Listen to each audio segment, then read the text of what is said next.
Assalamualaikum warahmatullahi wabarakatuh. Selamat pagi semua. Pada video kali ini kita akan membahas tentang materi di pertemuan 4 untuk akuntansi keuangan lanjutan dengan tema pembagian laba rugi persekutuan. Seperti yang sudah dijelaskan di minggu sebelumnya, bahwa ketika perusahaan dalam bentuk persekutuan atau dalam bentuk partnership, maka dalam akta pendirian juga harus sudah jelas metode pembagian laba ruginya, supaya ketika perusahaan sudah berjalan tidak mengalami konflik di pertengahan usaha, gitu ya.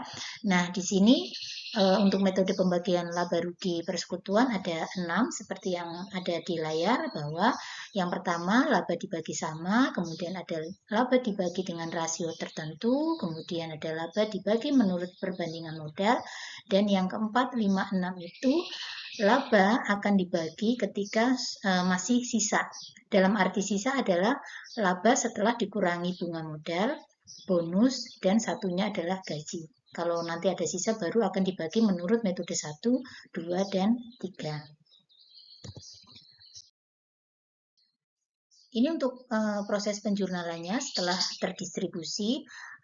Untuk jurnal yang pertama atau yang di atas itu untuk kasus ketika perusahaan mengalami keuntungan, ya, sehingga konsekuensinya modal perusahaan akan bertambah dengan menambah modal dari masing-masing anggota sekutu. Jadi kalau misalkan sekutunya ada 4, ya maka modal para sekutu akan bertambah sejumlah dengan pembagian yang sudah disepakati tadi. Ya, kalau menggunakan metode dibagi sama, ya maka nilainya akan sama. Dan debitnya adalah ikhtisar laba rugi. Kalau yang di bawah itu untuk mencatat ketika perusahaan mengalami kerugian. Konsekuensinya adalah ketika perusahaan mengalami kerugian, maka akan mengurangi daripada modal dari sekutu. Sehingga modal kalau berkurang itu ada di sebelah debit, ya. Nah, contoh kasus untuk laba dibagi sama. Kalau untuk metode dibagi sama, itu tidak memperhatikan setoran modal awal dari masing-masing sekutu. Contoh, ada persekutuan ABC didirikan tahun 2001 dengan modal ABC. Di situ kan terlihat setoran modalnya berbeda-beda.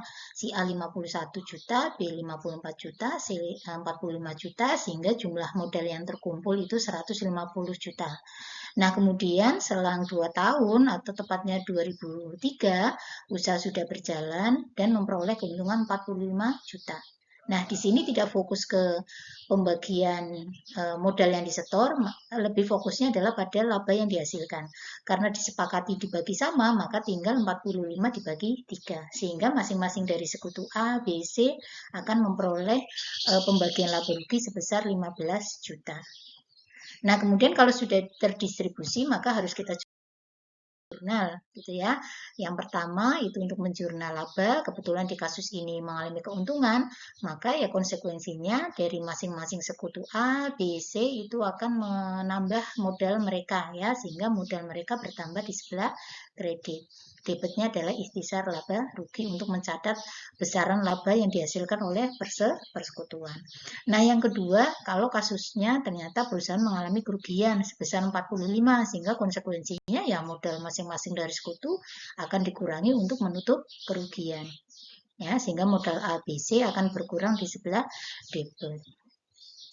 Setelah dilakukan proses penjurnalan, maka langkah yang terakhir adalah menyusun laporan perubahan modal untuk mengetahui sisa atau modal akhir dari masing-masing sekutu setelah usaha berjalan. Tadi modal awalnya ada 51, 54, 45, ketika usaha sudah berjalan, apakah mengalami keuntungan atau kerugian. Nah, kebetulan di kasus ini mengalami keuntungan, maka konsekuensinya adalah modal akhir dari masing-masing sekutu akan bertambah. Bertambah sejumlah laba yang mereka peroleh. Di kasus ini memperoleh 15 juta, maka misalkan si A awal modalnya 51, dapat tambahan 15 juta, sehingga modal akhirnya menjadi 66 juta. Kalau rugi, maka tinggal dikurangi modal awal dikurangi kerugian, sehingga modal akhir dari masing-masing sekutu akan semakin berkurang karena digunakan untuk menutup kerugian. Nah, demikian untuk materi pembagian laba rugi untuk poin yang pertama atau dibagi sama.